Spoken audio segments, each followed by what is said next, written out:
assunto nosso é ética. Esse assunto ética, ele é um assunto um pouco ignorado pela maioria dos concurseiros. Por quê? A maioria dos concurseiros acha que esse assunto é muito fácil, então eu não preciso estudar. É só responder as questões de acordo com uma conduta ética que está tudo certo. E não é bem assim. Geralmente, assuntos fáceis, o que a banca faz dos assuntos fáceis? É aí que as bancas criam as pegadinhas, tentando dificultar o assunto. Quando você pega um edital, está lá escrito ética. Aí vem decreto 1171, ética organizacional, ética no setor público. Tudo isso é uma coisa só, na realidade. Tem ética, é sempre as mesmas coisas que você tem que estudar. Se eu fosse dividir a matéria por áreas, o que eu tenho que estudar quando tem ética em qualquer edital? Primeiro, a visão geral de ética, que entram as diferenças de ética filosófica, valorativa e organizacional, que eu vou explicar logo agora no começo. A origem da ética, a origem da palavra ética, a origem etimológica da palavra, isso sempre cai. E principalmente as diferenças entre as palavras ética e moral, que muita gente confunde achando que é sinônimo. Só que essas duas palavras, ética e moral, levam a outras palavras. Ético, antiético, aético, moral, imoral, amoral. Então quer dizer, uma troca de palavras que a banca cria questões para te confundir. Só para fazer um primeiro teste, e aí, por favor, participem. Se caísse a seguinte pergunta na sua prova, o que você responderia? O servidor público tem disponível na sua sala 2 computadores. Um computador, ele é um pouco mais antigo, ele tem o Office 2010, um pouco mais antigo, 2007 instalado. O outro computador tem o Office 2010, é mais recente. O servidor público, então, ele usa aquele que tem o 2007, porque com o 2007 ele é mais rápido, porque é igual ao que ele tem em casa. Uma das obrigações do servidor público não é ser rápido? Beleza. Pergunta da prova. Ao utilizar o 2007, é correto afirmar que esse servidor tem uma postura antiética. Certo ou errado? Errado, não é? Pois é, correto. É antiético. É aí que eu falo que a questão de ética não é tão fácil. Por que é antiético usar o 2007? Não tem 2 computadores, um com 2007 e outro com 2010? Então, olha só. Está lá no Código de Ética do Servidor, nas vedações, proibições. É proibido ao servidor deixar de usar os avanços tecnológicos disponíveis. Qual é o mais avançado, 2007 ou 2010? Se eu estou usando o 2007, eu estou deixando de usar o 2010. É antiético. Ponto. Só que todo mundo erra essa questão em prova. Então, a ética é tão simples? Não. Tem muita pegadinha. E aí, só explicando melhor essa questão. Você poderia se perguntar assim, mas Wendel, o órgão não está errado, então, de ter na mesma sala 2007 e 2010? Está. Tinha que ter só o 2010. O órgão não deveria treinar o servidor no uso do 2010? Deveria. Mas o código de ética é para o órgão ou é para o servidor? Então, o código de ética não fala as regras para o órgão, fala as regras para o servidor. O servidor tem que usar o mais atualizado, ponto. Então, quer dizer, é antiético. Por que é antiético? O problema é a sua concepção da palavra ética. Falar que é errado usar o 2007 sendo que está disponível, errado não é. Só que o termo antiético tem uma possível tradução, que é o seguinte: o servidor antiético é aquele que não segue as leis. E a norma não diz, use o mais avançado? Se eu não sigo a norma, eu sou antiético. O problema é a concepção da palavra ética na cabeça de cada um de vocês. Então, vamos primeiro traduzir a palavra ética. Vamos começar pelos conceitos gerais, depois a gente vê a ética para o servidor público propriamente dito. O que acontece? Se eu fosse uma criança de 8 anos, aquelas crianças chatas que estão na fase do porquê, virasse para você e falasse assim, tia, o que é ética? O que você responderia com as suas palavras para uma criança entender? O que é ética? Tio, o que é ética? Se livrou, hein? Hã? Pô, mas não esquece que eu sou uma criança de 8 anos. Código de conduta. Tio, o que é código de conduta? Regras para que eu siga. Essas regras foram criadas por quem, tio? Uma pessoa igual a você. Por uma pessoa igual a mim? Criança também? Chata também? Enfim. Por um ser humano, né? Beleza. Não está errada a concepção de ética que o colega falou. Éticas são regras que a pessoa precisa seguir. Isso é uma visão de ética. Tio, o que é ética? Se livrou não, voltei. Não, agora é você mesmo. O que é ética? Tio? Ética é você...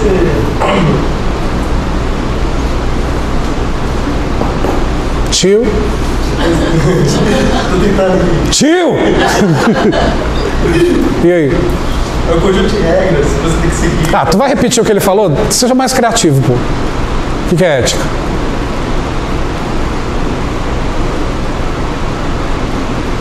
Ética é você ser uma pessoa que você consiga discernir aquilo que seja bom, que seja prudente você fazer. Tá, para uma criança entender, ética é fazer o que é certo. Fazer o que é certo. Beleza. São duas definições totalmente diferentes, mas que são corretas.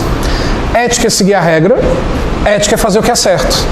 Você concorda que não necessariamente fazer o que é certo é seguir a regra? Que às vezes o certo é não seguir a regra? Ao mesmo tempo, você concorda que seguindo a regra eu sou ético, mas essa regra pode não ser legal? Então, por que acontece essa confusão? Que não é nem confusão, são definições corretas do que é ética. A ética tem... Eu pisei no fio. A ética tem 3 definições. E essas 3 caem em prova. Só que a banca nunca fala qual ética ela quer saber. Você tem que ter o bom senso para adivinhar na hora da prova. Primeira definição de ética. Existe a ética valorativa. Outra ética que existe, ética filosófica. E a terceira ética que existe é a ética organizacional. Dessas 3, pelo nome, a organizacional é a mais fácil de reconhecer. O que é ética organizacional? Ela ocorre aonde? No ambiente de trabalho. Então, ética organizacional é seguir as regras do trabalho, o regimento interno, o estatuto, respeitar os colegas de trabalho, convivendo bem com eles, não tendo fofoca no ambiente de trabalho, não tendo assédio moral, tratar bem o cliente numa empresa privada, o cidadão no órgão público. Isso é ética organizacional, isso é fácil.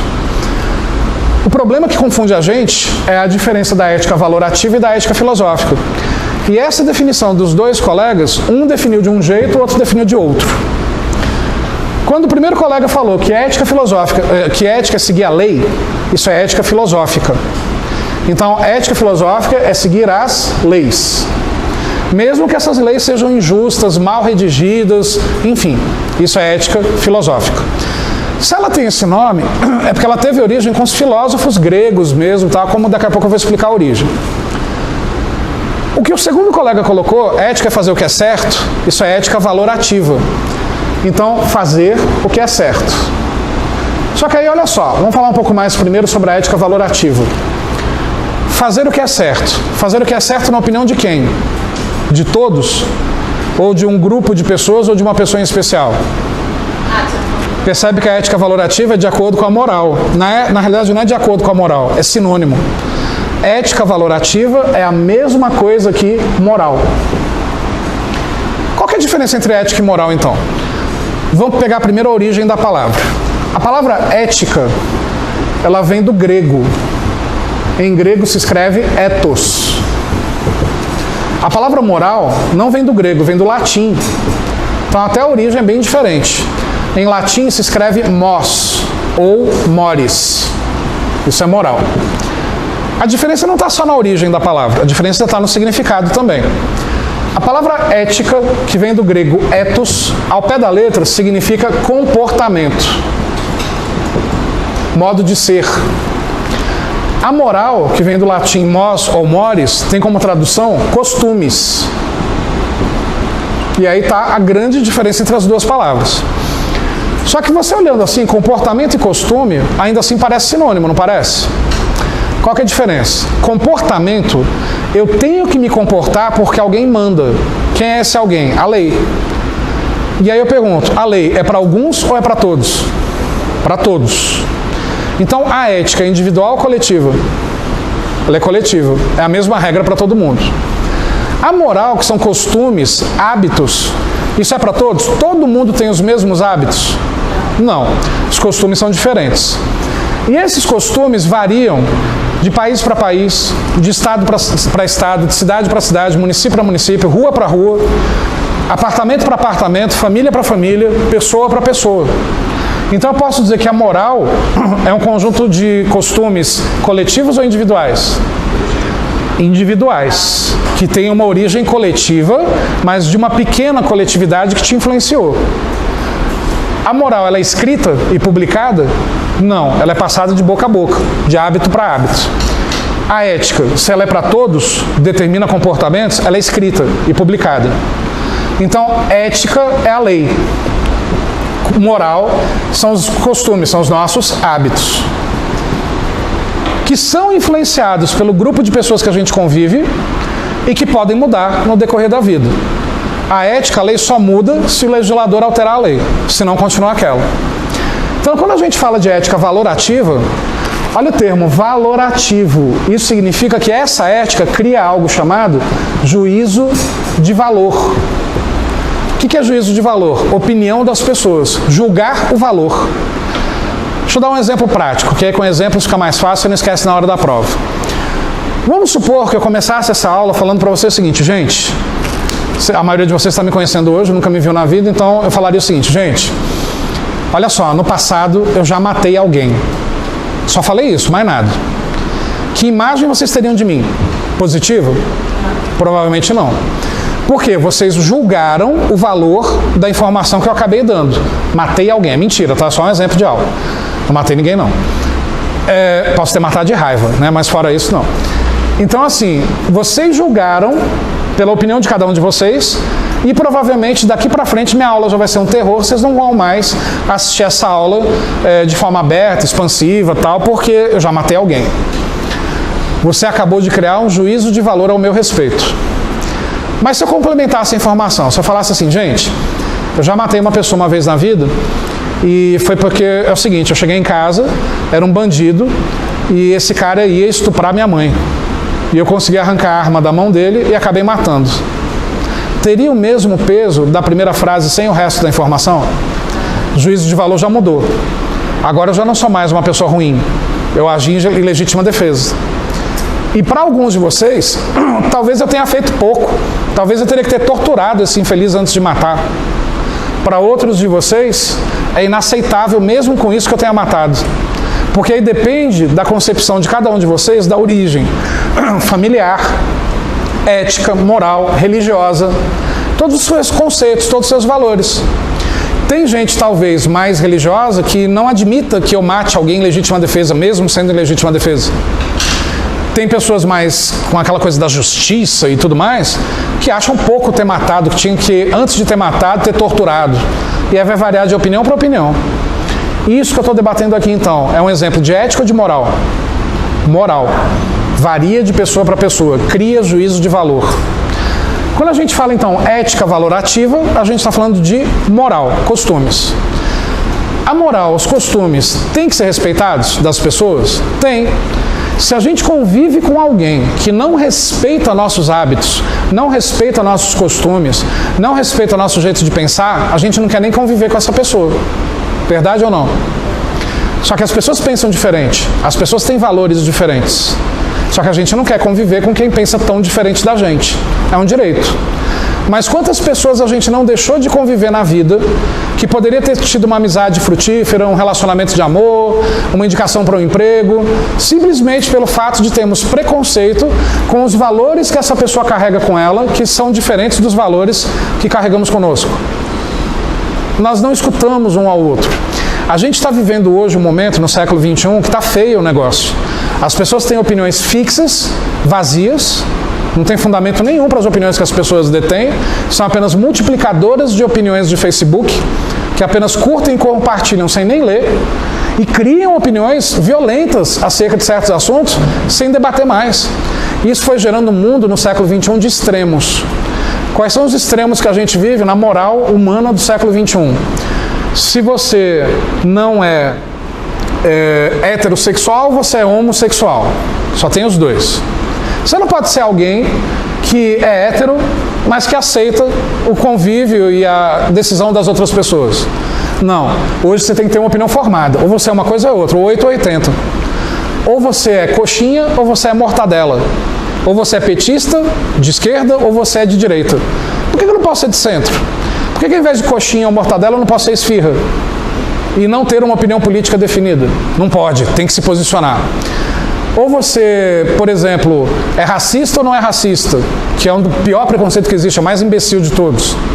Muitas pessoas, quando morrer, perceberem que Jesus Cristo era pardo, vão achar estranho, porque Jesus Cristo não era loiro dos olhos azuis. Aqui, naquela região não existe loiro dos olhos azuis, até hoje. Não existe, né? Mas enfim, aí, ou você é pobre ou você é rico, ou você é machista ou você é feminista, ou é bonito ou é feio, ou é gordo ou é magro. Até gordo ou magro eu concordo que tem que ter essa distinção mesmo. Eu não sou magro, eu sou gordo, né? Enfim. Mas vocês já perceberam que a sociedade de hoje discrimina quem tem opinião meio termo? Você tem que ser muito rígido para algum lado. Isso é ridículo.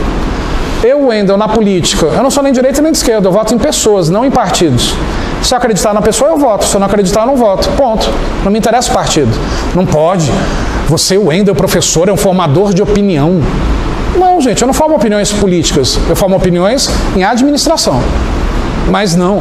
Parece que a sociedade exige que eu, por ser um formador de opinião, tenha que postar nas redes sociais um posicionamento claro a respeito de tudo. Não, cara. Se eu achar engraçado a Dilma falar as besteiras que fala, eu vou postar no meu Facebook e não tô nem aí para quem achar ruim. Se eu achar que ela falou algo coerente, eu vou postar o que é elogiável, embora isso não exista. Tá vendo o meu preconceito já? As pessoas têm o direito também de carregarem consigo seus preconceitos. Só que a sociedade do século XXI não respeita isso. A gente quer obrigar as pessoas a pensarem igual a gente, a agirem conforme a gente. Mas a origem do pensamento moral de cada um é diferente. Por exemplo, tem pessoas que pegam, ao acordar, quando vão escovar os dentes, tem pessoas que pegam a escova, molha a escova para colocar a pasta. Aí vai para a boca. Tem gente que põe a pasta na escova e molha tudo junto. Aí vai para a boca. Tem gente que põe a pasta e a escova seca mesmo, vai para a boca. Tem gente que nem escova os dentes. Seja o que não é indicado, né? Seja lá qual for a tua opção, você faz isso por ética ou por moral? Por moral, costume, hábito. Que em qualquer momento da sua vida você pode decidir mudar esse hábito, mudar esse costume. A moral muda ou permanece a mesma? Muda, pode mudar. A ética não. É criada uma regra publicada que é para todos e ela só vai ser modificada se o legislador criar outra regra. E aí a gente acaba confundindo, porque a gente chama comportamentos morais de éticos, porque a gente julga que uma pessoa ética é aquela que faz aquilo que é certo. Não está errada a sua definição, mas isso é ética valorativa. Se a gente está falando de servidor público, qual ética é mais importante? As duas são, mas qual é a mais importante para o servidor? A valorativa ou a filosófica? Filosófica, por causa do princípio constitucional da legalidade. Para quem já estudou direito constitucional, o princípio da legalidade é o principal dos princípios constitucionais para o servidor público. O que é o princípio da legalidade? O servidor público só pode fazer aquilo que a lei permite. O que a lei não permite está proibido. Então, mesmo aquilo que não seja contrário à lei, o servidor público pode fazer só se a lei permitir. Se a lei não permitir, não. Qual é a principal diferença da gestão pública para a gestão privada? Na gestão pública, os atos administrativos devem fazer cumprir a lei. Aquilo que a lei não permite está proibido. Na gestão privada, a gestão privada pode fazer tudo aquilo que a lei não proíbe. O que a lei não proíbe está permitido. Então a gestão privada é muito mais flexível que a gestão pública. A gestão pública ainda é muito burocrática, muito enrijecida nisso. Por motivos óbvios, tamanha corrupção que ainda existe, tem que ter uma rigidez, senão a corrupção é muito maior. De qualquer forma, para a prova, se eu sigo as leis, é ética filosófica. Para a prova, se eu escuto as pessoas e crio minhas próprias opiniões, se aquilo é certo ou errado, é ética valorativa, que é sinônimo de moral. Lembrando que moral são os costumes que a gente tem passados de pessoa para pessoa, de grupos para grupos, de geração para geração. E ética é o nosso comportamento, que mesmo discordando dele, eu tenho que me comportar daquele jeito, porque alguém determinou que a lei é aquela, que a regra é aquela. Até aqui tranquilo? Sobre tudo isso que eu falei, então, de forma acadêmica, como é que os autores dos livros sobre ética falam sobre isso? Então está aqui tirado dos livros. Para que haja conduta ética, é preciso que exista o agente consciente, isto é, aquele que conhece a diferença entre o bem e o mal, o certo e o errado, o permitido e proibido, a virtude e o vício. Explicando isso, como é que eu posso saber se eu estou sendo ético se eu não tiver consciência do que é certo e do que é errado? Eu tenho que ter essa consciência. Vou usar um exemplo fantasioso. Tarzan. Todo mundo já conhece a história, já viu o filme, enfim. Pô, o Tarzan foi criado na selva. Em um certo momento da vida dele, ele vai para a sociedade, só que ainda com hábitos da selva. Enquanto o Tarzan tinha os hábitos da selva, ele sabia a distinção do certo e do errado para a maioria das pessoas já urbanizadas? Não. Ele andava pelado e para ele era normal. Ele tinha certos julgamentos sobre certas coisas que a sociedade urbana abominava. Mas você não pode julgar o Tarzan como sendo um criminoso ou não, um certo ou errado, se ele não tem a consciência, o agente consciente, do certo e do errado, do bem e do mal, da virtude e do vício, que a sociedade maior detém. Então ele não pode ser avaliado por isso. É a mesma coisa quando um portador de necessidades especiais, no sentido psicológico, um doido, comete um crime. E é percebido e avaliado que ele tem problemas psicológicos. Ele vai ser julgado, condenado como um criminoso comum que não tem problemas psicológicos? Não. Então, quer dizer, o agente consciente tem que existir para que a gente possa, então, dizer se aquela pessoa é ética ou não, se ela é moral ou não.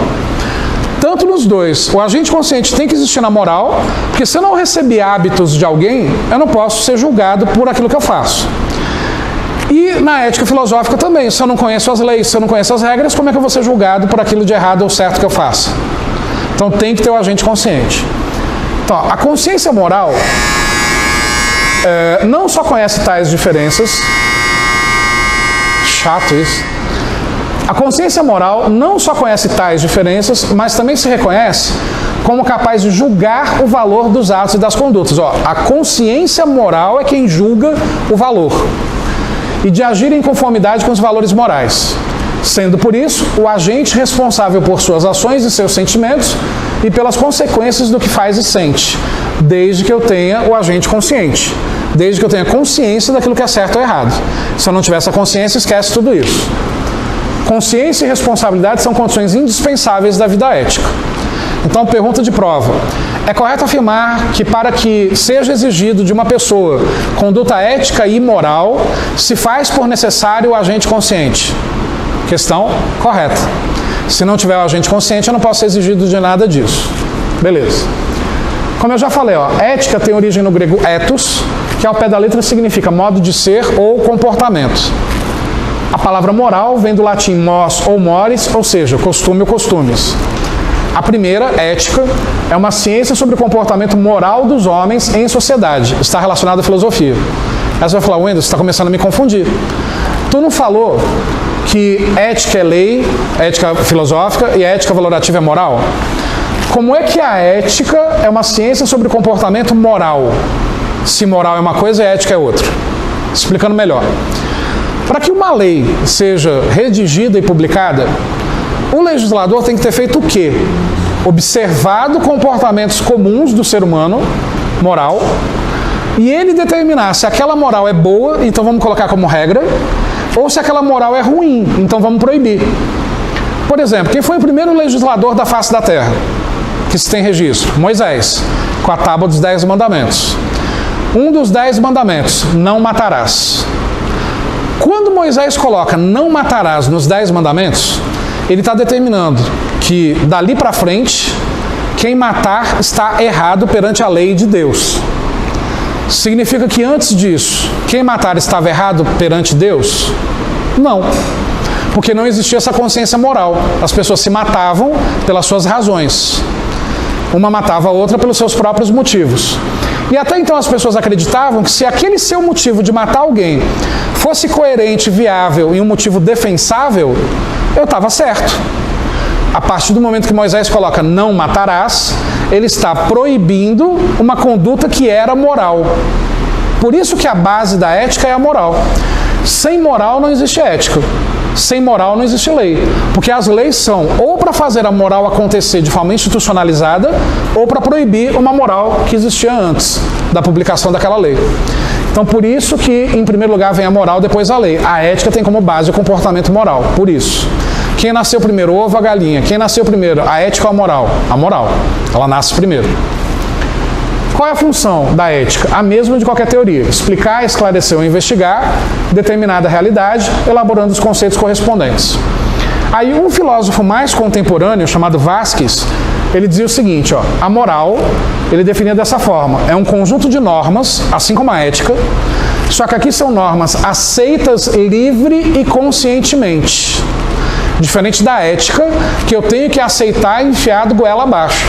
Está aqui aquela lei e eu tenho que responder de acordo com a lei. A ética eu engulo, a moral eu aceito se eu quiser, livre e consciente. Mas da mesma forma é um conjunto de normas que regulamentam o comportamento individual dos homens. Wendel, tu não falou agora há pouco que a ética que é individual e a moral que é coletiva? Tu entrou em outra contradição. Não, deixa eu explicar melhor. A ética nasce da coletividade que eu faço... Perdão, a moral nasce da coletividade que eu faço parte. A minha família me ensina a escovar os dentes daquele jeito. Eu decido se continuo ou não. Então, a moral nasce numa coletividade, mas é uma decisão individual sua permanecer com ela ou não. E aqui está dizendo que a moral regula o comportamento individual, nesse sentido. Nasce da coletividade, mas é uma decisão individual permanecer ou não. A ética é diferente. A ética nasce de uma avaliação de conduta moral de uma sociedade, onde alguém determina que dali para frente aquilo ou é permitido ou é proibido. Então, a ética nasce de uma avaliação moral, mas ela se torna para todos. A regra é para todos. Não existe lei que diz assim, ó, essa lei é só para esse grupo de pessoas, para esse outro grupo não. É outra lei. Pode até existir essa distinção da lei entre iniciativa privada e órgãos públicos. Tem alguma distinção. Na gestão, enfim. Mas, de forma geral, pensando na pessoa, no cidadão, a lei é uma só para qualquer tipo de cidadão. Só que, na prática, a gente sabe que certas leis, que embora sejam as mesmas para todo mundo, têm pesos diferentes dependendo de quem se trata. Se a pessoa é um mega empresário, rico e influente, é uma decisão que o juiz toma. Se a pessoa é pobre, não tem voz ativa, não é ninguém, é outra decisão que o juiz toma. Só que aí eu estou falando de prática. O que cai na prova é a prática ou a teoria? O que cai na prova é o mundo maravilhoso da teoria. E em teoria, então, o que eu estou explicando é o mundo maravilhoso das mentiras. A ética é a aula de mentira. Porque se eu levar a realidade brasileira para a prova, falando sobre ética no serviço público, ética entre os políticos, ética nas decisões públicas, a gente sabe que isso não existe do jeito que a gente gostaria que existisse. Embora exista sim, mas ainda temos uma corrupção generalizada. Então, a ética é meio que a aula de mentira, né? Mas continuando. Ao campo da ética, diferente do da moral, não cabe formular juízo de valor. O juiz, quando algo vai para o tribunal e o juiz vai decidir se você agiu contra ou a favor da lei, se você é criminoso ou não, o juiz ele não pode emitir opiniões. Ele vai avaliar o quê? O ato que você cometeu e se aquele ato é contra ou não a lei. Se for contra a lei, você é culpado e vai ter uma sanção. Se a lei permite aquilo ou não vai contra a lei, você talvez não receba sanção alguma. Um juiz não pode falar assim no momento do julgamento: meu filho, você está errado, você vai apodrecer na cadeia, vai passar lá 30 anos na cadeia. Não. Ele apenas julga o ato, porque a lei não pode criar juízo de valor. A lei não fala você está certo ou você está errado. A lei fala você foi a favor da lei ou contra a lei. Quem cria juízo de valor não é a lei, são as pessoas. As pessoas é que dizem, você está certo, você está errado, isso foi contra a lei, mas a gente te apoia, né? Como muita gente apoia o Lula, você agiu de forma errada, mas a lei permite, isso é uma opinião nossa. Então, a moral, ela é normativa, são normas, só que são normas de hábitos, né? E se manifesta concretamente nas diferentes sociedades como resposta a necessidades sociais. Sua função consiste em regulamentar as relações entre os indivíduos e entre esses e a comunidade, contribuindo para a estabilidade da ordem social. Em outras palavras, se eu respeito os hábitos daquela comunidade que eu nasci, eu sou aceito por aquela comunidade. Se eu venho a agir contrário aos hábitos daquela comunidade, eu começo a ser descartado por aquela comunidade, quem sabe até expulso. Porque geralmente aquela comunidade não vai aceitar alguém que tem uma moral diferente do restante. E isso é juízo de valor, isso é julgamento. Então, quer dizer, quem julga é a moral e não a ética. Não esquece isso. Só que aí a gente tem um problema. Isso leva a essa lambança que eu vou explicar agora da mistura entre as palavras. O que é moral, o que seria imoral e o que seria amoral. E, por fim, o que seria ético, antiético ou aético. Aí, macete para a hora da prova. Quando tem a letra I, imoral, antiético, I significa contra. Quando tem a letra A, amoral, aético, A significa ausência. Então olha só, quando eu falo que alguém é imoral, ele foi contra os costumes. Quando alguém foi antiético, ele foi contra a lei. Quando eu falo que alguém foi amoral, teve ausência de costumes, mas ele não foi contra nenhum costume existente. Quando alguém foi aético, ausência de lei, mas não foi contra a lei nenhuma. Essa é a característica dessas palavras que você não pode esquecer, só que isso não diz muita coisa. Você vai acabar decorando o que eu falei e na hora da prova vai continuar confundindo. Então é melhor colocar isso em exemplos. Então olha só, vou citar vários exemplos, alguns bem ridículos, mas que você não vai esquecer na hora da prova. Vamos supor que a partir de amanhã, em todos os açougues do Brasil inteiro, os ministérios aprovando, com o carimbo lá dos devidos ministérios, da Anvisa e tudo mais, começa a se comercializar no Brasil, em todos os açougues, carne de cachorro. Você compra carne de cachorro para fazer um churrasco de cachorro na sua casa. Picanha de cachorro, coxinha de cachorro, miolo de cachorro e por aí vai. Seria um sucesso de vendas?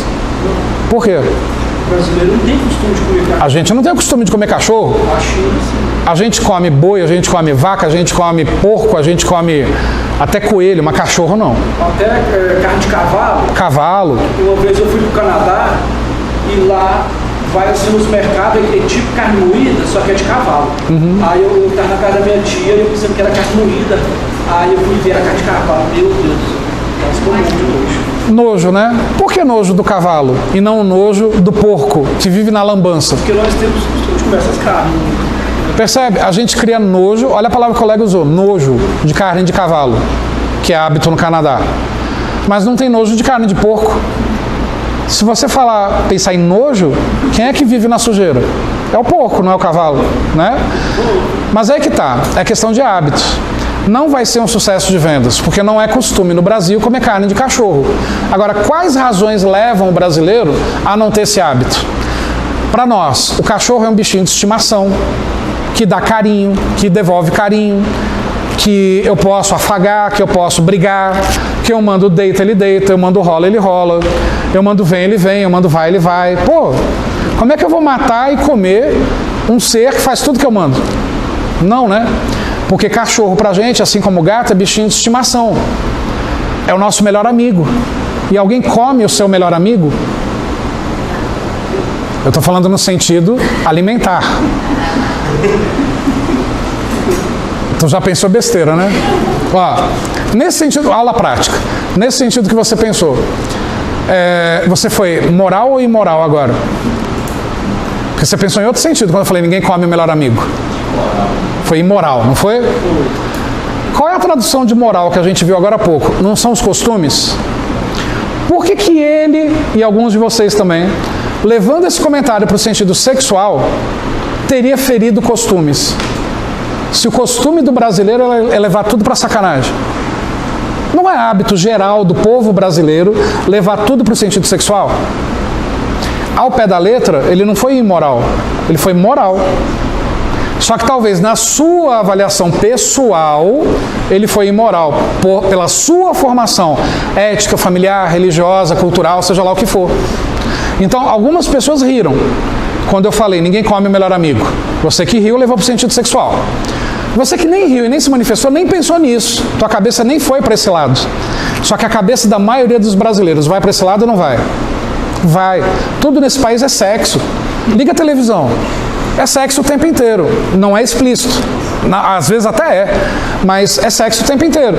Você liga o programa de TV, Luciano Huck, atrás dele, bundas. Faustão, atrás dele, bundas. Gugu, atrás dele, bundas. Qualquer programa de auditório só tem bunda atrás do apresentador. Aí beleza, vai dar uma folga, vai para propaganda. O que aparece nas propagandas? Bundas. Aí você vai assistir uma novela. A novela só tem o quê? Bunda, né? Só tem sexo. Percebe que tudo é em função disso. Quer vender alguma coisa no Brasil? Cria uma propaganda com uma bunda na propaganda. Bunda vende tudo no Brasil. Tudo que vende tem bunda. Você já percebeu? Então eu posso dizer com isso que o brasileiro não tem cérebro, ele tem uma bunda no lugar do cérebro. Então ele não pensa, ele peida, porque é o tempo inteiro bunda, bunda, bunda. Isso é só no Brasil? Tem vários países que vivem essa cultura da bundalização. A bundalização não é só na TV. A bundalização está nas movimentações culturais, a bundalização está na música. Quais são as músicas que fazem sucesso hoje? São as músicas cultas, intelectualizadas de um Chico Buarque, Caetano Veloso, Gilberto Gil, Jorge Vercillo. São músicas inteligentes que falam de política, como do rock nacional mais antigo, Legião Urbana, Capital, Paralamas? Não. Qual é a música que faz sucesso hoje? Meu Pai Te Ama. Tá tranquilo, tá favorável, tá tranquilo, tá favorável. E eu nem estou descendo o nível tanto assim. Vocês sabem as músicas que realmente fazem sucesso hoje. É a bundalização do brasileiro, infelizmente. A juventude hoje é muito mais burra do que no passado. Porque a juventude do passado era intelectualizada, era politizada. A juventude de hoje não. Você não consegue conversar muita coisa com a juventude de hoje. Estou generalizando. Tem vários exemplos da juventude de hoje que são intelectualizados, são pessoas religiosas, são pessoas de valores, embora não haja ligação entre uma coisa e outra. Ser religioso não significa ser de valor, enfim, estou citando exemplos. Só que, como eu falei, o mundo hoje está complicado. Hoje está difícil você colocar filho no mundo. Você não tem total segurança colocando um filho no mundo que ele permanecerá no caminho reto, que você, pai ou mãe, gostaria. Você tem que colocar muito valor na cabeça desse filho para não deixar ele se influenciar pelo mundo afora. Pela moral que a gente percebe hoje, que é contrário da moral da maioria de nós conforme a gente foi criado. A gente ainda faz parte de uma geração que recebeu alguma moral boa, positiva dos pais, da vida. Mas pega a molecada de hoje, molecada que eu falo de 12 anos, 13 anos, é desrespeito a pai e mãe o tempo inteiro, é acesso a essas questões de cunho sexual. Isso é culpa, e aí essa discussão é ampla, porque você vai jogar a culpa disso em quem? A culpa é dos pais que não acompanham, a culpa é da escola que contamina, a culpa é das leis que não são severas, a culpa é de um monte de coisas ao mesmo tempo. Mas é isso que eu quero mostrar o que é moral. A moral cria juízo de valor. Se eu sou imoral, é porque eu fui contra os costumes daquela sociedade. Então, comer carne de cachorro a partir de amanhã, se estiver nos açougues regulamentado, é ético, porque foi regulamentado. Mas seria moral comer carne de cachorro no Brasil, mesmo regulamentado? Não, porque fere os costumes. Possível pergunta de prova. Algo ético pode ser imoral? Comer carne de cachorro, se for regulamentado, sim, no Brasil. Seria ético porque está regulamentado, seria imoral porque fere os costumes da maioria das pessoas. O inverso. Algo moral poderia ser antiético? Matar alguém. Matar alguém é antiético, não importa o motivo. Se você matar alguém, seja qual for o motivo, você vai responder criminalmente por isso. Porém, se for por legítima defesa, comprovado, você não vai ter as mesmas sanções de um assassino que matou alguém por qualquer outro motivo torpe. Concorda? Mas ainda assim você vai responder criminalmente por isso. Vai ter que se apresentar de vez em quando ali na delegacia, vai ter que se apresentar para a justiça durante alguns anos, durante alguns meses, talvez fazer algum trabalho de serviço à sociedade, mas preso você não será, porque foi comprovado que foi em legítima defesa. Matar alguém em legítima defesa é moral ou não? É moralmente aceito, mas ainda assim continua sendo antiético, porque a lei não diz é proibido matar, a não ser que seja em legítima defesa. Assim como os 10 mandamentos não dizem, não matarás, a não ser que para se proteger. Nos 10 mandamentos de Moisés está, não matarás, ponto. Não tem o restante do texto. Como nas leis do mundo inteiro que falam sobre homicídio, assassinato, etc., também não tem a condição para que isso seja permitido. Em alguns países, isso é permitido. Existe pena de morte em alguns países. E aí esse assassinato é permitido. Que eles não vão chamar de assassinato, vão chamar de pena, de sanção. Então, novamente, a moral varia de região ou não? Para a região varia. Como o colega colocou bem colocado. Carne de cachorro na China faz parte do cardápio diário do chinês. O chinês come carne de cachorro quase que todo dia. Porque para pensar, é o país mais populoso do planeta. 1 bilhão de pessoas naquele país. Tem comida para todo mundo? Então eles comem qualquer coisa. Pô, eles comem escorpião. Não vai comer carne de cachorro? O que é uma carne de cachorro perto de um escorpião, de uma cobra? E por aí vai. Eles comem tudo. Lá é normal. Agora vamos mudar de país de novo. Vamos agora para a Índia. Vai pedir uma picanha na Índia. Preso. Você vai preso. Porque você está incitando a morte de um ser que para eles é sagrado. Mate uma vaca ou um boi sem querer na Índia. Prisão perpétua. Mate de propósito uma vaca ou um boi. Pena de morte. Porque para eles a vaca é sagrada. Então, quer dizer, não se mata. Percebe? Varia de região para região.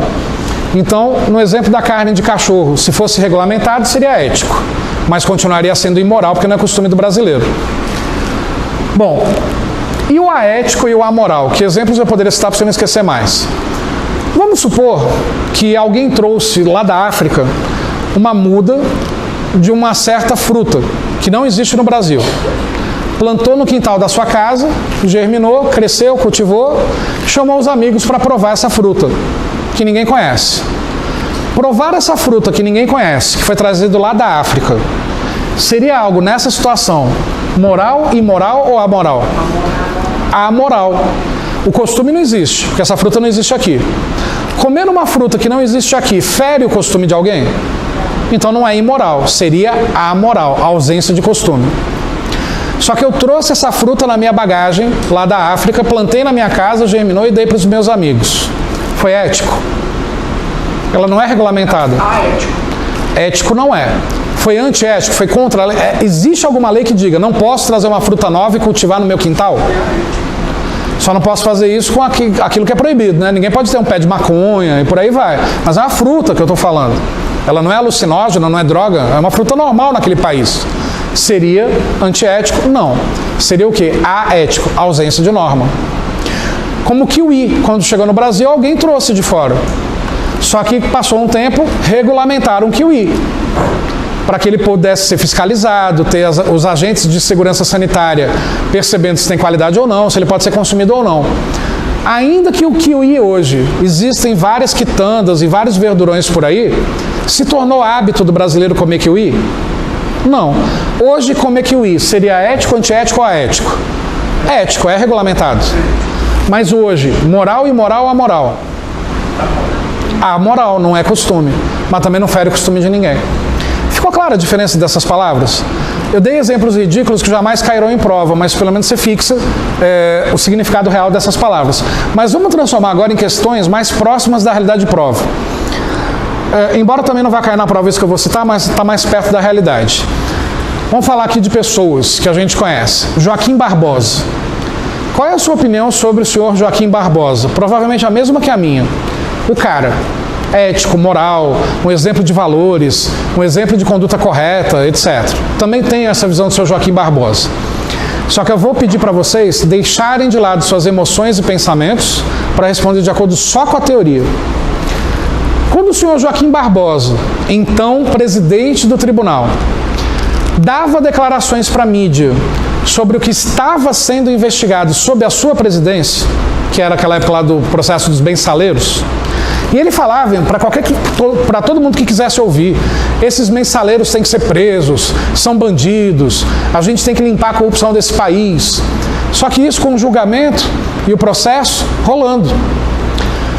Ele, como presidente de um tribunal, poderia expressar em rede nacional suas opiniões sobre algo que estava sendo julgado e pior, sobre a presidência dele? Não. Porque você concorda que ao expressar as opiniões, ele está meio que mobilizando a opinião pública a ficar a favor dele? E, consequentemente, a opinião pública ficaria contra quem? Contra os juízes que votassem ao contrário. Não no seu sentido da sua opinião, no sentido da teoria. O que o seu Joaquim Barbosa fez naquela época foi ético, antiético ou aético? Antiético. Nenhum juiz pode expressar suas opiniões, principalmente enquanto o julgamento está acontecendo. Porque juiz não pode ter juízo de valor. O juiz não emite opiniões, o juiz avalia se aquilo está certo ou errado ao olhar da lei, e não na sua opinião. Ele expressava opiniões. Ele era antiético. Moral, imoral ou amoral por fazer isso? Moral, na nossa opinião. Ele falava tudo aquilo que todo brasileiro queria ter espaço para falar e não tinha. Agora vamos para o exemplo oposto. Ricardo Lewandowski, quando era um dos juízes do tribunal. O Ricardo Lewandowski tinha debates homéricos com o Joaquim Barbosa, não sei se vocês lembram disso. De o Joaquim Barbosa ficar nervoso, né, com as opiniões do seu Lewandowski. A Há quem diga que o Lewandowski defendia sempre o ponto de vista do atual governo, então. E o Lewandowski sempre se colocava da seguinte forma: nobre juiz, nobre presidente, Vossa Excelência, o senhor não pode emitir opiniões públicas acerca do que o tribunal está julgando. Quando o senhor faz isso, o senhor está errado. Como é que eu vou julgar como culpados esses que o senhor chama de mensaleiros, se eu não tenho provas contra eles? Gente, que raiva que dava do Lewandowski quando ele falava isso, lembra? Que raiva. Mas ele estava certo ou errado no que ele dizia ao olhar da teoria? Certo. A conduta do Lewandowski era ético, antiético ou aético? Ética. Porém, na visão de quem é certo, de quem defende valores, moral, imoral ou amoral?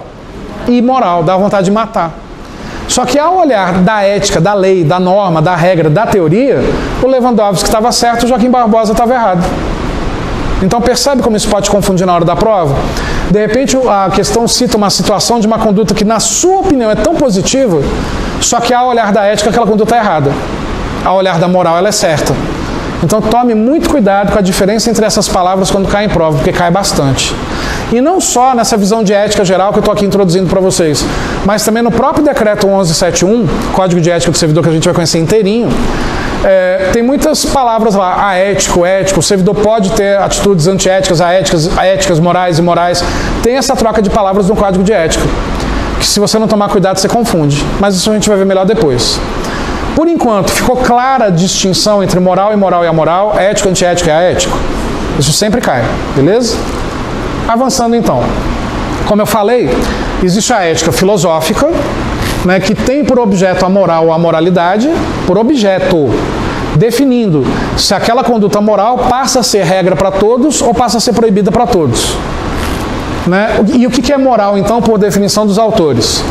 Conjunto de regras de conduta, lembra, livres e conscientes, não são escritas, consideradas como válidas, éticas, quer de modo absoluto para qualquer tempo ou lugar, quer para grupos ou pessoas determinadas. Ou seja, regras estabelecidas e aceitas pelas comunidades humanas durante determinados períodos de tempo. Tem um momento que aquela conduta moral é aceita, depois não é mais. Isso vai mudando de geração para geração, de década para década, de região para região. De novo, a lei muda só se o legislador alterar e se for aprovado. Se não, continua a mesma. Quantas leis a gente não tem nesse país que é da era Vargas ainda, que o texto não foi atualizado? A própria CLT tem vários trechos ainda. Por exemplo, a CLT, ela fala de trabalho home office, trabalhar de casa? Não. Fala de trabalhos em redes sociais? Via internet? Não. Está desatualizado. Só vai ser alterado quando o legislador decidir alterar. Senão, assim permanece. Claro que aí, no sentido da justiça trabalhista, os juízes criam analogias para poder interpretar a lei de acordo com a modernidade. Mas, propriamente dito, aquela lei está desatualizada para vários aspectos. Então, a moral tem por objeto o comportamento humano regido por regras e valores morais, que se encontram gravados em nossas consciências, e não existe nenhum código. As bancas vivem perguntando isso. Se existem códigos para definir a moral. Não, códigos escritos é para definir ética. É apenas comportamento resultante de decisão da vontade que torna o homem, por ser livre, responsável por sua culpa quando agir contra as regras morais, tendo que responder para essa comunidade que ele faz parte, não para todos, só para quem julgá-lo como errado. Bom, moralidade então é um dos princípios constitucionais que também norteiam os códigos de ética, assim como o princípio da legalidade. O que é a moralidade? Qualidade do que é moral. Sistema de regras, valores, ideais e princípios que corresponde ao padrão ético geral de uma sociedade, comum a todos, daquela sociedade, não a todo o país, todas as pessoas. E de conhecimento de todos, daquela comunidade. Uma outra comunidade pode não conhecer essas regras. A moralidade é substancialmente um sistema de exigências mútuas, que tem a finalidade de garantir o respeito aos vários interesses dos indivíduos que compõem uma sociedade. Isso define mais uma vez o que eu vou fechar agora, porque está se tornando muito repetitivo, da diferença entre ética e moral. A moral é para uma sociedade, são regras para todos daquela sociedade. A ética são regras estabelecidas e publicadas para todos, independente da sociedade que fazem parte. Beleza? Nesse sentido de ética para todos, independente da sociedade que faz parte, é a ética filosófica. Algumas bancas já perguntaram qual filósofo grego é considerado pai da ética. Se você é uma pessoa que já estudou em faculdade história ou filosofia, tu vai responder que o pai da ética é Platão ou Aristóteles, principalmente Platão. Para a hora da prova, eu tenho que responder aquilo que a banca deseja, concorda? Se cair em prova como já caiu, o pai da ética filosófica é o filósofo Sócrates. Pô, mas por que na faculdade eu aprendo uma coisa e a banca cobra outra coisa? Porque na faculdade a gente abre espaços para debate, para construção de opiniões, construção de próprias teorias. Ao pé da letra, quem foi o primeiro filósofo a falar de ética em praça pública, nos debates de oratória que existiu no passado lá na Grécia Antiga? Foi Platão. O Aristóteles, que era discípulo, colocou alguma coisa no papel, mas não lançou um livro. Quem foi o primeiro filósofo que cria um livro intitulado Ética? Sócrates. Então, para as bancas, quem foi o pai da ética? Quem criou o primeiro livro sobre o assunto?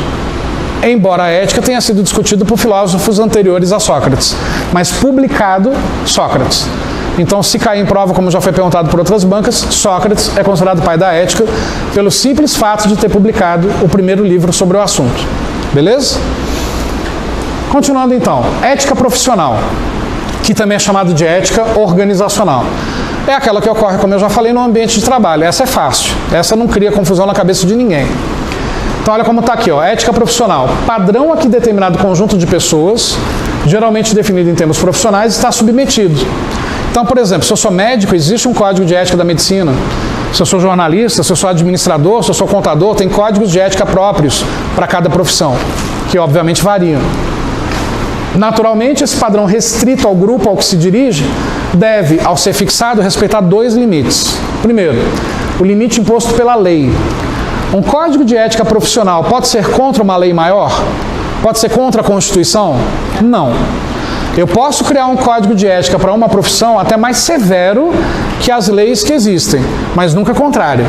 Então, primeira regra, em relação à ética profissional. Nenhuma regra profissional pode ferir alguma lei. E outra, e o limite imposto pelo padrão mais geral da sociedade a que pertence esse grupo. Igualmente, não é aceitável que o padrão ético de um grupo, dentro da sociedade mais ampla, use esse padrão para criar exceções éticas para si mesmo. Traduzindo, se eu sou administrador, existe um código de ética do administrador. Esse código de ética pode ser muito diferente, ao contrário, aos demais códigos de ética que existem para cada profissão, criando, por exemplo, liberdades e exceções num grau maior do que é criado para as outras? Não, tem que seguir um padrão.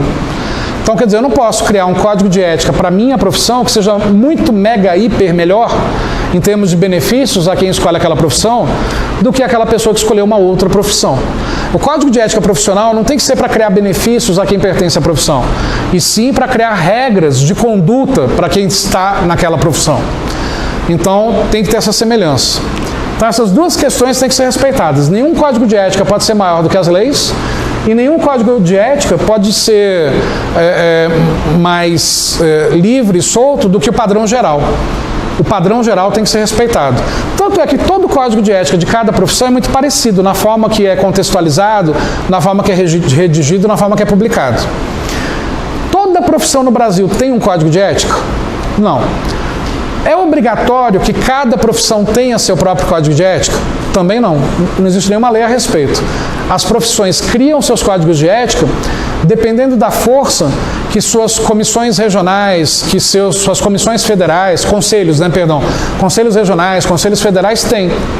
Então, o Conselho Federal de Administração ele é forte em termos de união, criou um próprio código de ética do administrador. Assim como o Conselho Federal de Medicina, de jornalismo, de comunicação social e por aí vai. Tem certas profissões que nem têm conselhos, quanto mais tem um código de ética, mas não há lei que obrigue. Por que isso é importante para o servidor? A gente vai ver mais para frente, mas já antecipando. Vocês sabiam que o código de ética do servidor, escrito no próprio código de ética do servidor, é tão importante para o servidor quanto o código de ética da sua profissão?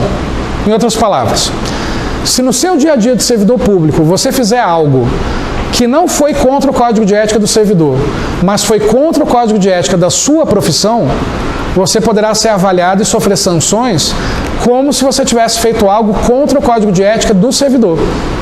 Então, não é que vem em primeiro lugar o código de ética do servidor e depois o código de ética da sua profissão. Os dois têm o mesmo peso de importância. Por isso eu reforço essa questão dos códigos de ética profissionais. Os dois têm a mesma importância na sua atuação quanto servidor público. Até aqui tranquilo? Bom, e a ética valorativa, como eu já falei, é a discussão da moral. Varia de opinião para opinião, varia de comunidade para comunidade, cria o chamado juízo de valor. Então não vou nem me estender lendo esse texto, porque eu já expliquei isso, acho que até repetidamente, até aqui. Eu acho que já ficou bem claro na cabeça de vocês esses valores. Beleza? Então vamos começar a nos encaminhar para o Código de Ética do Servidor. Existem 5 princípios constitucionais que norteiam a redação de qualquer código de ética no Brasil, no sentido do serviço público, principalmente. Quais são os 5 principais princípios constitucionais que norteiam a redação dos códigos de ética? O LIMP, que para quem já estudou direito constitucional está careca de saber. O que é o LIMP? Legalidade, impessoalidade, moralidade, publicidade e eficiência. Percebe que essa matéria, então, anda muito junto com o direito constitucional e direito administrativo. Só que você tem que tomar cuidado com uma coisa. Essa matéria não é direito, é administração. E tem muita coisa que, ao olhar do direito, é uma coisa, ao olhar de administração, é outra. E aí eu vou citar essas diferenças daqui a pouco. Mas vamos lá. Primeiro princípio que norteia os códigos de ética profissionais no Brasil e para o servidor público. Princípio da legalidade. Esse é o principal dos 5. É aquele maior, que o servidor não pode esquecer nem um dia de segui-lo. O que é o princípio da legalidade? Implica de que todos os atos administrativos devem fazer cumprir a lei. Aquilo que a lei não permite está proibido. Princípio da legalidade. O servidor pode fazer algo que a lei não proíbe, mas que a lei também não cita? Não. Por quê? O servidor não pode fazer aquilo que a lei não permite. Se a lei não é clara em permitir, não faça. Mas não é ilegal, não faça, não pode. E aí temos uma primeira barreira. Olha como esses princípios constitucionais acabam sendo barreiras para uma visão mais prática do modelo ideal que a gente deveria ter no Brasil. Para quem já estudou administração pública, deve ter estudado que a gente viveu 3 modelos de gestão pública no mundo. Alguém lembra quais são esses 3 modelos? Modelo patrimonialista, modelo burocrático e modelo gerencial. O modelo patrimonialista é um modelo que existiu da pré-história até os anos 30, onde figura um rei, um ditador, um soberano. Um modelo altamente corrupto, nepotista, modelo que não dá nenhum poder para o cidadão, extremamente corrupto e de exploração. A partir dos anos 30, começam os países a institucionalizar um segundo modelo de gestão pública, modelo burocrático. A gente não usa a palavra hoje burocracia como algo lento, ruim, desnecessário, demorado. A ideia da burocracia foi criada por um cara chamado Max Weber, um sociólogo que, se você não conhece, vai ouvir muito falar estudando para concurso, que escreveu um livro em 1906 chamado Teoria da Burocracia.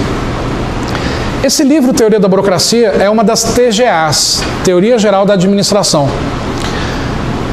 Foi escrito numa época do início da Revolução Industrial. Como o cara era sociólogo, ele escreveu um livro falando sobre como uma fábrica poderia ter uma produtividade ainda maior, numa época que nem existiam direitos trabalhistas, e como é que o Estado poderia eliminar a corrupção existente. Como que o Estado poderia eliminar a corrupção existente lá em 1906, na cabeça do Max Weber, introduzindo o modelo burocrático, leis, regras, normas, procedimentos, frieza, impessoalidade, considerar todos realmente como iguais e não dar preferência para ninguém. Outra palavra-chave da teoria da burocracia, meritocracia. As pessoas crescerem porque merecem e não pela pechada e pela indicação. Para pensar, a burocracia hoje a gente sabe que é algo lento, ruim, desnecessário. Mas quando foi criada para eliminar a corrupção do governo patrimonialista. Então a burocracia é linda, é maravilhosa, é perfeita. Só que a burocracia tem que ser uma transição para uma liberdade. O modelo burocrático tem que ser um modelo de transição para depois flexibilizar de novo, porque enrijecido demais nenhum país evolui. Nos anos 60, a maior parte dos países do mundo começou a adotar um terceiro modelo de gestão pública, que é o atual mundial, modelo gerencial. O que é o modelo gerencial? O Estado ser administrado como se fosse uma empresa. Quais são as ideias que surgiram nos anos 60, então, em relação ao Estado? Flexibiliza as leis, porque até então, de 30 a 60, dava para o modelo burocrático ter acabado com a corrupção anterior, teoricamente. E a partir dos anos 60, flexibiliza, desenrijece o Estado. E outra, diminua o tamanho do Estado. Como que eu diminuo o tamanho do Estado? Privatizações e terceirizações. Privatiza, terceiriza. Essa ideia não é do Fernando Henrique no plano diretor, na segunda metade dos anos 90. Essa ideia é dos neoliberais europeus dos anos 60. E o mundo inteiro começou a adotar. Olha a ideia teórica do modelo, e ela é maravilhosa, a ideia. A partir do momento que o Estado terceiriza e privatiza, você está tirando da responsabilidade do Estado a execução de algumas políticas públicas. Num modelo perfeito, o Estado deixaria de executar algo que não presta e permitiria livre concorrência de mercado para ter várias opções para os mesmos serviços. Quando você tem várias opções para os mesmos serviços e empresas concorrendo entre si, teoricamente a qualidade cai ou aumenta? Aumenta, porque vai querer vender mais e para vender mais eu tenho que ter mais qualidade. O preço diminui ou aumenta? Teoricamente, diminui. Você tem menores preços com maior qualidade. E o Estado agindo como um agente regulador de mercado, criando as agências reguladoras para isso. Isso ocorreu no mundo a partir dos anos 60. No Brasil, só na segunda metade dos anos 90. Por que atrasou tanto? Nos anos 60, o que a gente viveu no Brasil? Ditadura, mas para a hora da prova, esquece essa palavra. É regime. Regime militar, não foi ditadura. Porque uma ditadura é quando um ditador impõe e toma o poder. Não houve tomada de poder no Brasil. O Congresso escolheu o regime militar. Então foi democrático, inclusive. Então não usa o termo ditadura, nunca, ok? O termo ditadura é um pensamento mais de esquerda, que é seu direito, é meu direito, é direito de qualquer um ser mais de esquerda. Mas na hora da prova, seja isento dessa briga de coxinha e mortadela, ok? O termo correto é regime. O regime militar veio nos anos 60. Por incrível que pareça, se tudo que eu estou falando para vocês agora é grego, você vai ter que estudar isso muito na matéria administração pública, que cai pra caramba em concurso. Por incrível que pareça, em 67, o senhor Castelo Branco, que era o presidente do Brasil até então, general Castelo Branco, permite a publicação de um decreto-lei chamado Decreto-Lei 200. O que é o Decreto-Lei 200? Flexibilizando a máquina pública brasileira. O Decreto-Lei 200 cria a descentralização do Estado. Delegar para autarquias, fundações públicas, entidades paraestatais, organizações não governamentais, a ação que era até então só da administração direta. Você concorda que descentralizar não é algo burocrático, ao contrário, é algo flexível? Olha, obrigado, meu amigo. Olha o paradoxo. Flexibilizar o país em 67, no auge do regime militar. Então eu pergunto, o regime militar foi algo burocrático? Não. Embora na prática tenha sido. O problema é que no Brasil a gente vivia praticamente uma guerra civil. Vários civis não concordavam com o regime militar e partiram para a guerra até armada. Todo mundo sabe dessas histórias. Como é que o país vai conseguir implementar um regime de descentralização no meio de uma guerra civil? Não vai para frente. Houve uma primeira tentativa em 67 de introduzir o modelo gerencial no Brasil. Não conseguiu. Com o fim do regime militar, vem então a nova república, a nova democracia, a Constituição de 88, eleições diretas. Na época, Collor assume a presidência do país.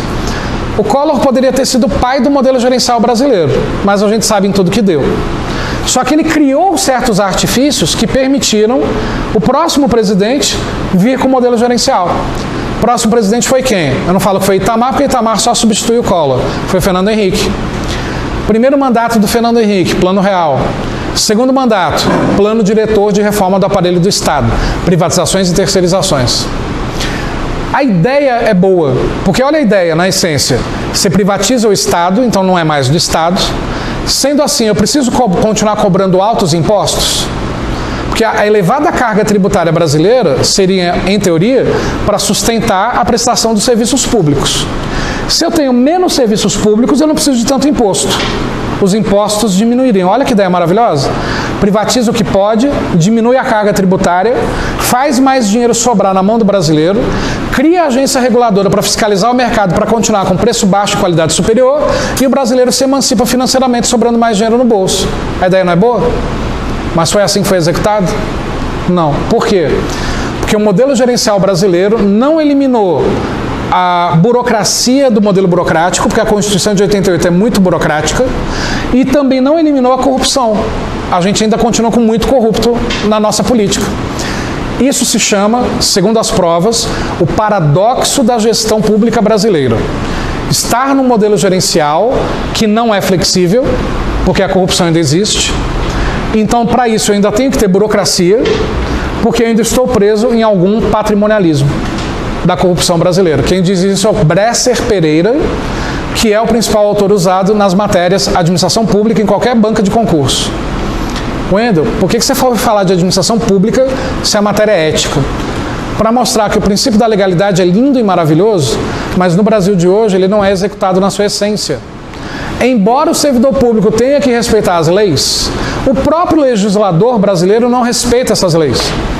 O Congresso cria as leis e não respeita. Quantos corruptos tem lá dentro? Só que se você levar a sua opinião prática para a prova, você erra as questões. Na hora da prova, tudo funciona, tudo é maravilhoso, tudo é perfeito. E o princípio da legalidade é maravilhoso. Só que, como eu falei, é o LIMP, não é só o princípio da legalidade que norteia a redação dos códigos de ética. Existe um segundo princípio, que é o da impessoalidade. O que é o princípio da impessoalidade? Todos os atos administrativos devem considerar todos como iguais, sem nenhuma distinção de raça, orientação sexual, gênero, classificação econômica, seja lá o que for. Todos são iguais. Aí eu pergunto, todos são iguais nesse país? Não. A partir do momento que é um país que já existem cotas, você já está assumindo que não existe igualdade. Porque se todos fossem iguais, as cotas eram desnecessárias. Concorda? Aí é uma questão polêmica. Talvez alguns de vocês sejam a favor de cota racial para as universidades, outros contrários. Talvez alguns de vocês sejam a favor de cotas raciais para concursos públicos, outros não são a favor, são contrários. Mas para pensar, é ridículo um país ter que criar cota racial. Isso significa que o preconceito ainda existe, em primeiro lugar. Então não existe igualdade. E segundo, infelizmente, por uma questão histórica, a gente sabe dessa praga que é o preconceito racial e de quanto que o negro nesse país foi menosprezado e ainda é, foi vítima de preconceito e ainda é, das oportunidades de emprego que não existem por causa do preconceito. Por outro lado, se você tem cotas nas universidades para negros, essas cotas não são completas 100%, não são completadas em 100%. Por quê? Qual é a condição para entrar numa faculdade? Ter o segundo grau completo. A maioria dessas pessoas conseguiu terminar o segundo grau? Não. Então a cota existe e não é preenchida. Só para inglês ver. Então o que acontece? Quer realmente criar impessoalidade no Brasil? Ser igual para todos? Cria um ensino público de altíssimo padrão de qualidade, onde qualquer pessoa tenha vergonha de colocar seus filhos num colégio particular, tamanha qualidade do ensino público. Obriga os políticos a colocarem seus filhos só em colégio público. Com isso, vem o princípio da impessoalidade de verdade. Todos serão iguais. Porque aí qualquer pessoa terá a mesma condição de competir para passar numa faculdade, para entrar numa faculdade. Da mesma forma, a cota no serviço público. Se não existisse o preconceito, não teria que existir a cota. Só que, por outro lado, a cota no serviço público existe, a condição para passar no serviço público é uma prova, para fazer a prova você tem que estudar. Para ter acesso ao estudo, infelizmente, brancos têm mais acesso do que negros. Então, quer dizer, continua a desigualdade. Por outro lado, quem defende as cotas, eu defendo, que tem que existir mesmo. Você está criando uma diminuição do desequilíbrio, mas o desequilíbrio continua. Então, esse princípio é ferido todo santo dia pelo próprio legislador.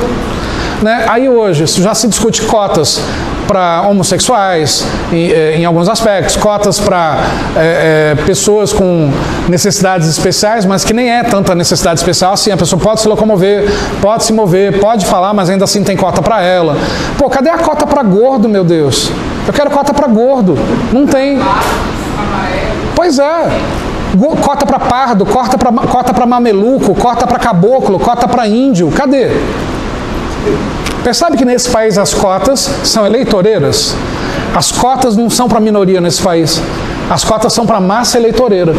Por quê? Quem criou a cota e te beneficiou, você não vai votar naquela pessoa? Então, eu votarei daqui para frente em qualquer pessoa que quer criar cota para gordo. Ou vocês acham que eu, como gordo, não sofri discriminação e não sofro até hoje? Tamo junto, não sofremos? Tamo junto. Enfim, vocês acham que eu já não perdi emprego por ser gordo?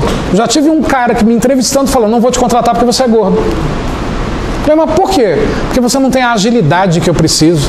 Eu falei, ué, para ser gerente de vendas eu preciso ter agilidade, dançar, rebolar, enfim.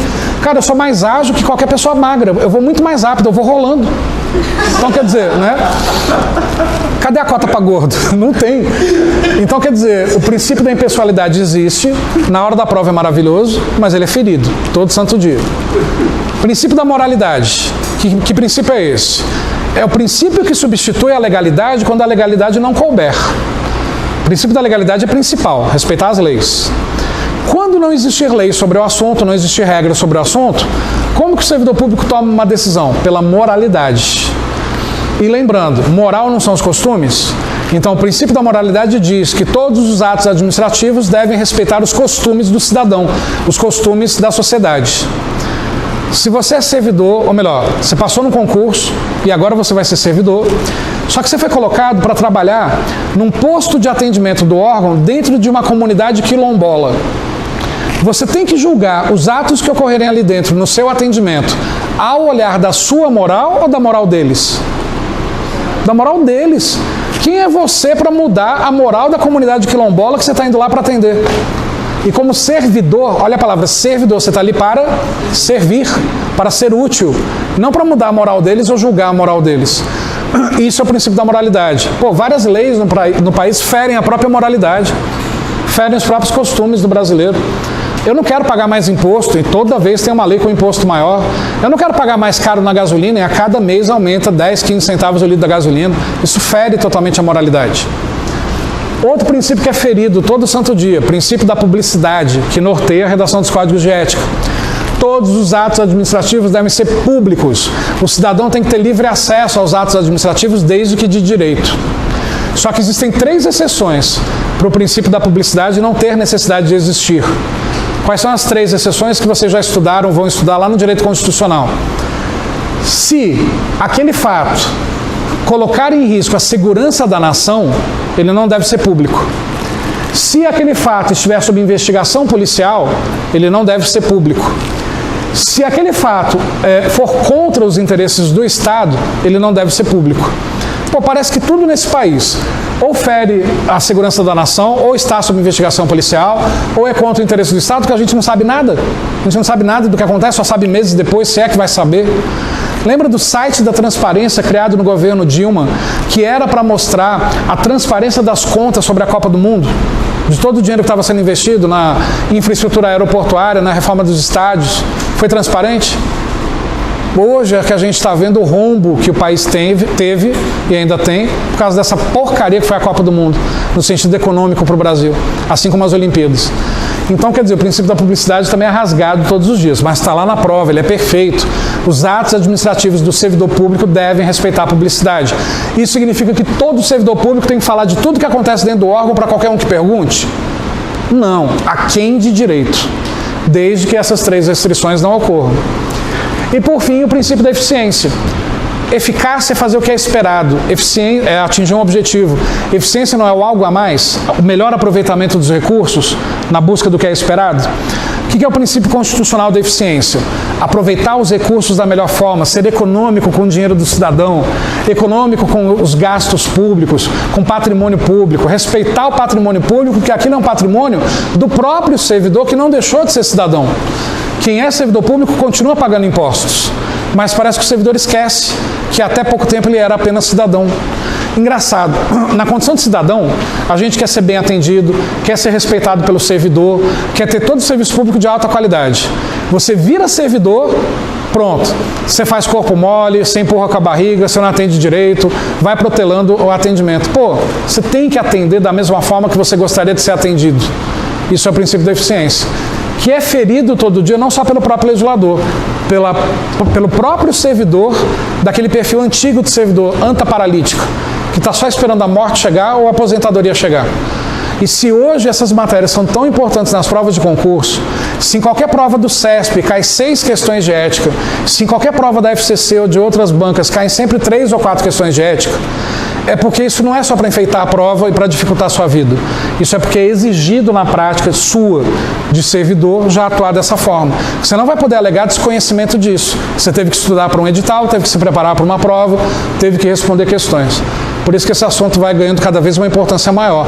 Que eu repito, é desprezado pela maioria dos candidatos, porque a maioria dos candidatos acha que é fácil demais. Não é.